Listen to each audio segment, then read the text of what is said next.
Halo saudara, senang sekali kembali bisa menjumpai Anda di Gelar Perkara bersama saya, Vidi Batlolone. Saudara, iming-iming mendapatkan pekerjaan dengan gaji besar. Belasan pencari kerja tertipu, tak tanggung-tanggung. Polisi menyebut kerugian total mencapai 65 juta rupiah lebih.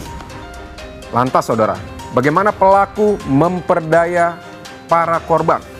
Simak liputan lengkapnya dalam Gelar Perkara Waspada Penipuan Lowongan Kerja Palsu.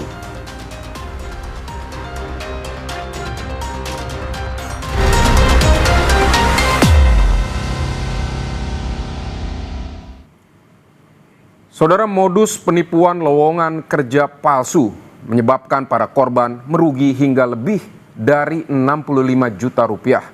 Polisi menyebut jumlah korban diperkirakan akan terus bertambah. Lantas mengapa para korban mudah mempercayai pelaku? Simak penelusuran jurnalis Kompas TV, Argan Anjani.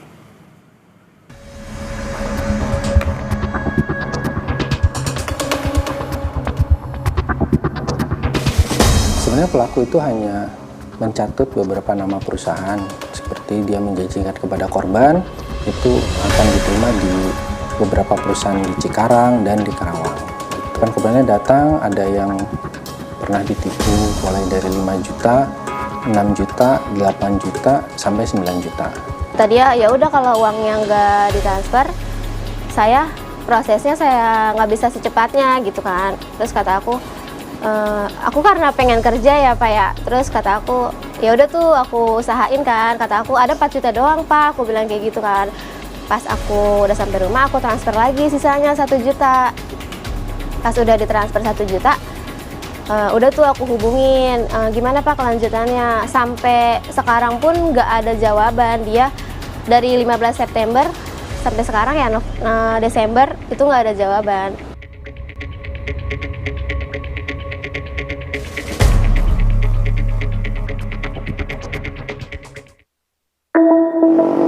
Saudara, di tengah susahnya mencari pekerjaan, penipuan berkedok lowongan kerja masih terjadi. Terbaru di Bekasi, Jawa Barat, sedikitnya 10 orang menjadi korban. Modusnya kenal orang dalam. Mengapa masih banyak warga jadi korban penipuan lowongan kerja palsu? Ikuti penelusuran kami di Gelar Perkara. Inilah pelaku penipuan yang tega mengelabui para pencari kerja di Bekasi, Jawa Barat dengan modus menawarkan lowongan kerja. Pelaku menjanjikan para korban dapat masuk kerja, syaratnya membayar uang administrasi antara 5 hingga 9 juta rupiah. Banyaknya korban tertipu lantaran percaya dengan kata-kata pelaku yang dianggap meyakinkan. Selanjutnya dari tim unit tracing Polsek Cikarang Pusat melakukan penyelidikan dan berhasil menangkap pelaku di Karawang, dan setelah dilakukan pengembangan terdapat banyak korban-korban lain yang ditipu bermacam-macam.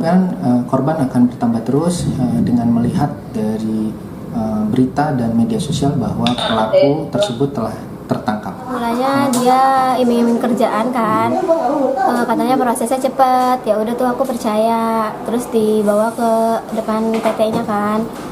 Terus ya udah dia minta minta uang administrasinya secepatnya biar prosesnya cepat.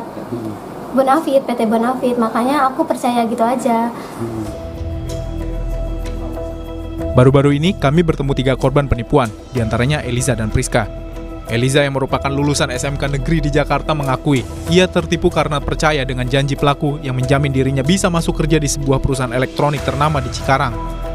Perempuan 24 tahun ini juga terperdaya iming-iming gaji setara UMR yang ditawarkan pelaku. Kamu dijanjiin apa sama pelaku? Dijanjiin prosesnya cepat gitu kan, terus gajinya UMR gitu. Kerja di mana? Di perusahaan daerah Cikarang. Perusahaan apa itu? Di perusahaan elektronik daerah Cikarang. Kamu jadi apa? Dia bilangnya operator produksi Pak, terus gaji UMR gitu. Terus kamu sebelumnya kenal sama pelaku? Nggak kenal sama sekali. Perkenalan korban Eliza dengan pelaku bermula saat pelaku atau Supriyadi menelpon, lalu menawarkan pekerjaan dengan gaji UMR dan proses masuk kerja dengan cepat. Beberapa hari kemudian, pelaku menunjukkan perusahaan yang dijanjikan pada korban, namun keduanya hanya melihat dari dalam mobil yang berhenti di luar gerbang. Berikutnya, alih-alih rekrutmen resmi, pelaku mengeluarkan kertas formulir, lalu meminta korban mengisi biodata. Begitu formulir abal-abal terisi, pelaku langsung meminta korban mentransfer sejumlah uang administrasi sebagai syarat agar lamaran kerja bisa diproses dengan cepat. Tanpa pikir panjang, korban menuruti permintaan pelaku. Mungkin teman aku ngasih nomor aku ke calo ini. Nah, calo ini kan hubungin aku tuh di tanggal 15 September. Dia ngehubungin aku, suruh Sherlock. Dia Sherlock, suruh datang ke tempat ini gitu, di ruko gitu kan. Terus dia ngebawa ngajak aku ke depan PT-nya. Pas di situ depan PT-nya tapi di depan PT-nya ya, nggak masuk ke dalam PT, di depan PT-nya doang.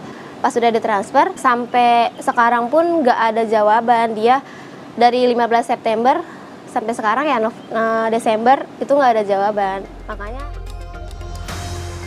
Eliza meradang, bukan pekerjaan yang ia dapatkan, justru uangnya 5 juta melayang. Padahal Eliza berharap bisa segera bekerja dan dapat mengembalikan sebagian uang tersebut ke orang tuanya. Kenapa kamu bisa sepercaya itu? karena posisinya pengen kerja juga ya Pak, jadinya percaya nggak percaya aku coba gitu kan. Kamu transfer ke dia total berapa jadi? Yang pertama 4 juta, yang kedua 1 juta, totalnya 5 juta. Itu pakai uang pribadi? Itu pakai uang pribadi aku sama uang orang tua, tapi aku nggak tahu ya orang tua minjem apa gimana gitu. Sama seperti Eliza, Priska yang ingin segera dapat kerja merasa percaya dengan janji pelaku yang akan menempatkannya di sebuah perusahaan di kawasan industri Bekasi. Namun, setelah mentransfer uang administrasi sejumlah 8 juta rupiah, ia tak pernah mendapat kabar dari pelaku. Aku sebelumnya nggak kenal, Nggak kenal, tapi percaya sama tapi dia? percaya Karena meyakinkan. pengen kerja juga? Iya, pengen kerja, pengen cepat dapat kerja intinya. Kamu dijanjiin apa sih sama dia? Dijanjiin masuk ke PT secara proses cepat gitu. Aku kena tipu 8 juta. Usai wawancara, kami mengajak korban untuk menelusuri kebenaran informasi lowongan kerja di perusahaan yang namanya kerap dicatut pelaku. Oke saudara, kali ini kami sudah bersama dengan Eliza, salah satu korban pelaku penipuan ya Kak ya. Dan kita akan menuju ke perusahaan yang dijanjikan oleh pelaku. Di sana kita akan mengkonfirmasi apakah perusahaan tersebut sedang membuka lowongan pekerjaan. Selamat siang Pak. Siang Pak. Ya. Aku dari Kompas TV Pak. Ya. Dari Kompas TV. Jadi mau mencoba untuk menemui salah satu supervisornya. Menanyakan apakah benar ini di sini membuka lowongan pekerjaan dalam 1 bulan terakhir ini. Ya. Karena korban ini dijanjikan dan si pelaku itu sempat bilang kalau misalnya memang mau dimasukin ke sini. Betul ya. Belum ada lowongan dalam 1 bulan terakhir nggak ada. Jangan kan 1 bulan, 1 tahun ini belum ada pengiriman ini PSP. Oh emang nggak ada? Nggak ada. Oke. Emang di sini ditulis, di pengumuman ini ditulis siapa ya? Iya. Proses penerimaan karyawan selalu melalui HRD perusahaan dan tidak pernah mengatasnamakan pihak lain atau menguasakan kepada pihak lain. Artinya memang Enggak, iya ngerti maksud Terbukti, aku, pelaku telah menipu para korban. Tak ada lowongan pekerjaan di perusahaan yang kami datangi. Polisi menyebut, pelaku yang merupakan pengangguran meyakinkan para korban dengan mencatut nama sejumlah perusahaan ternama dan mengajak korban melihat perusahaan tersebut meski hanya di luar pagar. Modus tersangka mengajak korban masuk ke mobil, menunjukkan beberapa perusahaan lah, kira-kira nanti di kawasan ini akan bekerja. Terus, sebenarnya pelaku itu hanya mencatut beberapa nama perusahaan, seperti dia menjanjikan kepada korban itu akan diterima di beberapa perusahaan di Cikarang dan di Karawang. Pelaku ini kalau kita lihat ya serabutan aja, tuh pengangguran. Hingga saat ini, 11 korban penipuan lowongan kerja telah lapor polisi. Total kerugian para korban lebih dari 65 juta rupiah. Diperkirakan jumlah korban akan terus bertambah. Korban-korbannya datang, ada yang pernah ditipu mulai dari 5 juta, 6 juta, 8 juta, sampai 9 juta. Bahkan ada yang sudah 2 tahun lalu ditipu dan ketika melihat berita ini di media sosial, baru sadar, mengetahui dan datang ke sini. Sampai saat ini, barusan tadi datang satu lagi, jadi total korban sudah 11 orang sehingga total kerugian semuanya sudah 67 juta. Itu yang sudah konfirmasi datang. Dari waktu ke waktu, modus penipuan lowongan kerja beragam, tapi cenderung memiliki kesamaan. Di antaranya, mencatut nama sebuah perusahaan, iming-iming gaji menggiurkan, dan ujung-ujungnya meminta uang dengan berbagai alasan. Hal ini diakui tersangka Atta Supriyadi alias Surya. Terbukti, tersangka tidak kenal siapapun di perusahaan yang dicatutnya. Mengaku kenal orang dalam hanya isapan jempol belaka alias mengada-ada. Anak-anak itu di apa yang dibenjin? Masuk kerja. Masuk kerja. Masuk kerja terus? Ya lama-lama ya nggak masuk dan. Kenal sebenarnya abang masukin ke perusahaan itu abang kenal orang dalamnya? Enggak. Enggak apa? Nggak kenal. Nggak kenal sama siapa? Nggak kenal sama orang dalam, nggak kenal. Cuma omong ke omong aja lah, mulut ke mulut gitu. Ya artinya bohongin? Iya. Kasus penipuan lowongan kerja ini menunjukkan praktik percaloan tenaga kerja masih ada. Pengamat sosial bilang, ini jadi celah yang dimanfaatkan pelaku penipuan. Rata-rata korbannya adalah masyarakat yang hanya ingin mendapat kemudahan dan dapat kerja secara instan tanpa berpikir logis dan kritis. Jadi pencaloan tenaga kerja tanpa modus penipuan itu masih menjadi praktik yang berjalan di Indonesia. Ya, itu yang jadi permasalahan ya.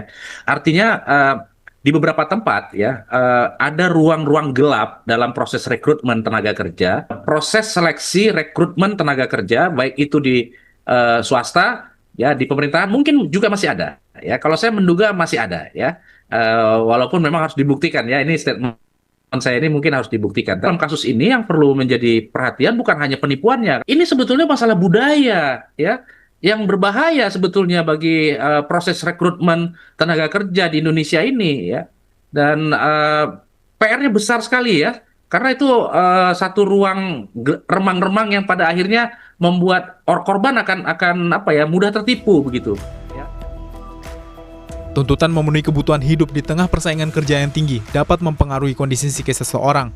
Hal ini jadi salah satu sebab sebagian orang cenderung mengabaikan akal sehat, mengambil jalan pintas, menerima tawaran kerja mendadak dari calo atau perantara kerja palsu dengan menyetor sejumlah uang pelicin.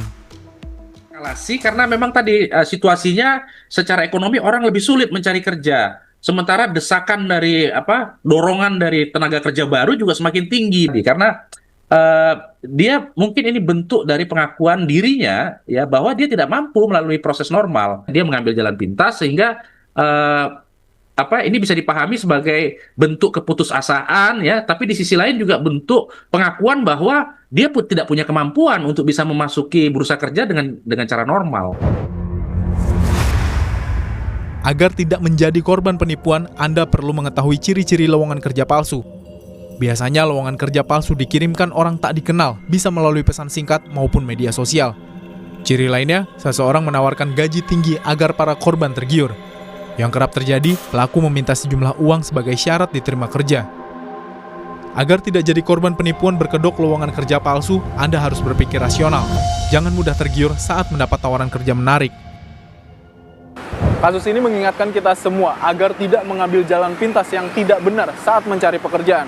Waspadalah, jika ada tawaran kerja yang memberi janji pasti diterima asal ada uang di muka. Gunakan kemampuan diri sendiri, jangan terpedaya oleh janji manis para penipu berkedok calo pencari kerja. Argan Anjani, Franciscus, sampai jumpa.